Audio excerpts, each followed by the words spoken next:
¿Empezamos? Grabando. ¿Qué tal? Yo quisiera empezar por preguntándote cómo pasas de videoartista a directora de documentales hasta llegar a tu primer largometraje. ¿Cómo has visto esa evolución hasta llegar aquí a 3 veranos? Okay, I'm speaking English, right? Look, it's been a long way. This is the least I can say. When I started, my dream was to make film, but it was very hard at that time in Brazil because cinema was like a private club, you know? It was very hard to penetrate. You had to know people, or there were very few, not many schools. Anyway, it didn't seem very possible. And I discovered a little by chance this tool that was video. At that time didn't mean much. And I started experimenting with this. And I realized that what I am a person who works in the world of sounds and images, but it's not like a career plan. It depends on the project. A project can be a documentary. Another project can be an installation, art installation, and another project can be a feature film. It doesn't depend on a career plan. It depends on what the project needs. What's the best way to talk about that or to tell that story? And that's how I moved on between art and documentaries and now fiction, but it's all mixed, you know, and it doesn't, like this week I'm releasing a new documentary I made. So it's all connected. I think in common, every work I've done through the years has in common that what I like is I love people. I always believe that the face is the best landscape. And I love stories. So this all the work has in common. Okay. Mi segunda pregunta es, 3 veranos es un retrato, un reflejo de Brasil y de cómo se vive allí desde una perspectiva un poco particular, quizás un poco más íntima. ¿Qué ha sido lo más difícil de reflejar en el film, tanto para ti como directora como a término personal?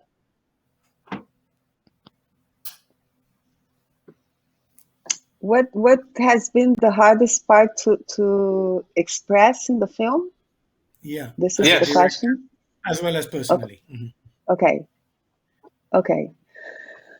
Look, I don't see a separation between me as a person and me as a director. It's very much the same. When I start a film, when I decide to make a project, it's because I'm taken by some kind of fever. I want to talk about this. I want to tell the story. I want to look at this thing. And then if I don't do it, it's going to be so frustrating that I have to find a way of doing it, you know? But it's also something that I don't really decide.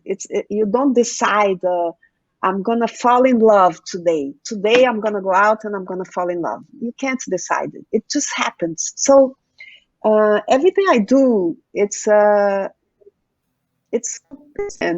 put everything I have into this. So this film, as everything else I did, is a lot about me, to who I am and how can I look at this and what do I find interesting. And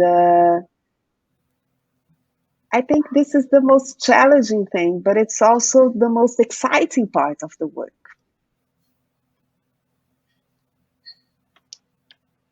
Ok.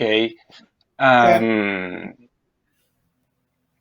Mi siguiente pregunta es, en Tres Veranos vemos dos perspectivas diferentes, la de la clase alta y la de la clase obrera.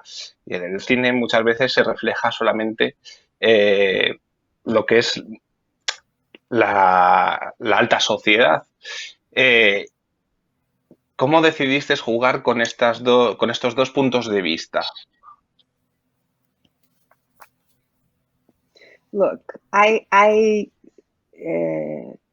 you know, I was seeing those big scandals taking place in Brazil at the time, as was the whole country, following those big stories every day on the media and scandals and these rich and powerful people getting arrested.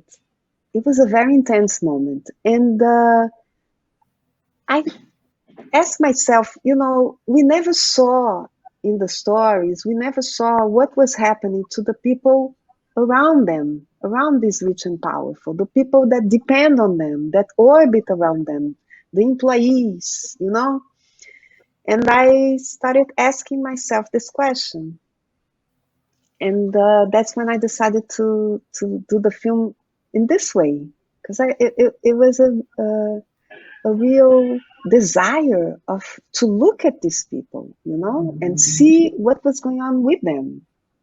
So I started doing research, I started going to those places, I started meeting people, and I thought it was a way of talking about a story that we seem to know, but in a way that we were not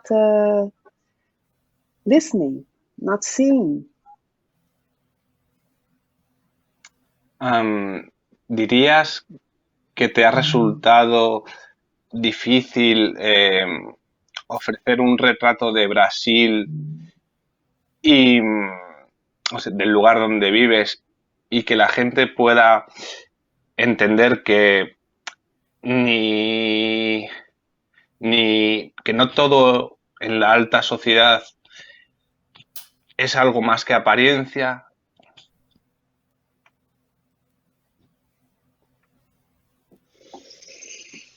Look, one thing that I knew from the start that I thought was very important is that these characters, they would not be there only because they were either rich or poor. They were not just types.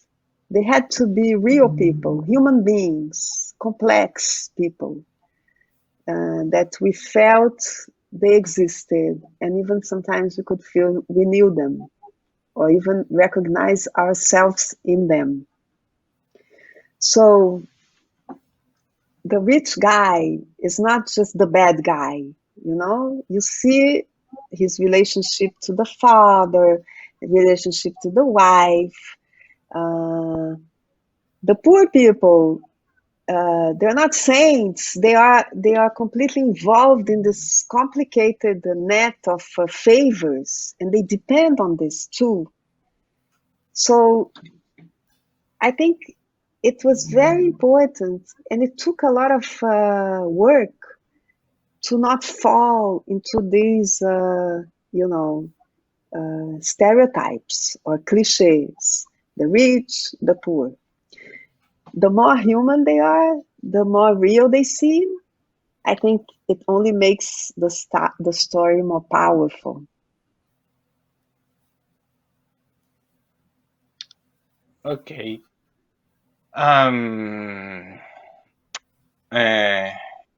En Tres Veranos se juega un poco también, ¿no?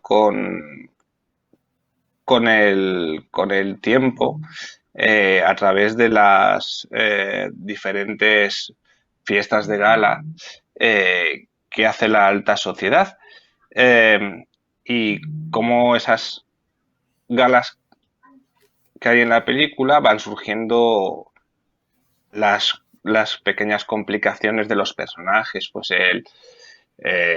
desde las llamadas telefónicas al personaje que va con el grillete electrónico.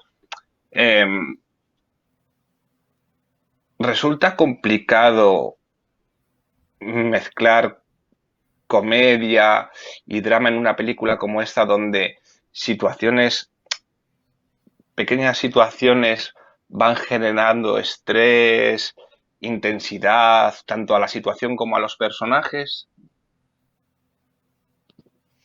I always find very complicated when I need to put a label and say, this is a comedy, this is a drama, this is a documentary, this is fiction. It's always very complicated to me because I am always on the crossroads of things, you know? And I think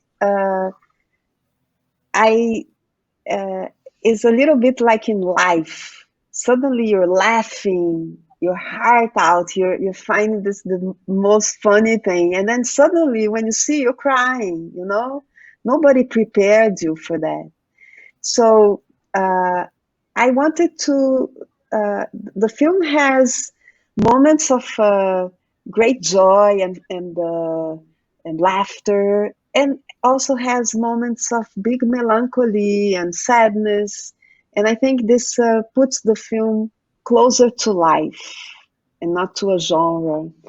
And I think, you know, we're talking about very serious issues, but doesn't necessarily mean that we cannot do it in an entertaining way or make people laugh, you know, because I believe that humor can be, it's not necessarily superficial, it can be very deep. That humor, this kind of humor, it's like a humanistic humor. You're never laughing at them. You're not making fun at the characters. You're laughing with them together. You're laughing together at something. And this is a very nice and powerful tool to invite people inside the story. And I believe that humor and joy, it's also a very important way of resisting in life, you know? I believe this now more than ever, but I already believed it in that when we made the film.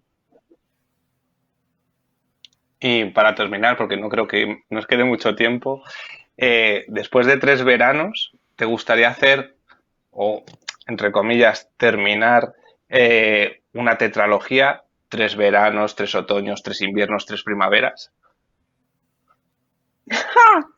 So this is an excellent question, because when the film came out, many people told me, oh, I want more. I want to know what happened to them next. And I want winters. I want, you know, exactly what you said.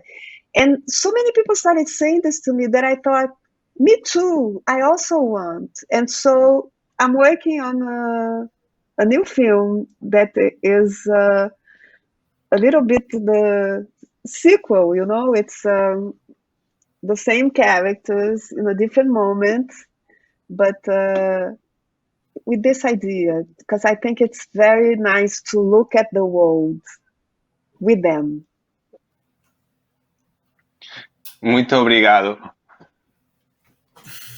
Obrigada a você. Muchísimas gracias, Alberto.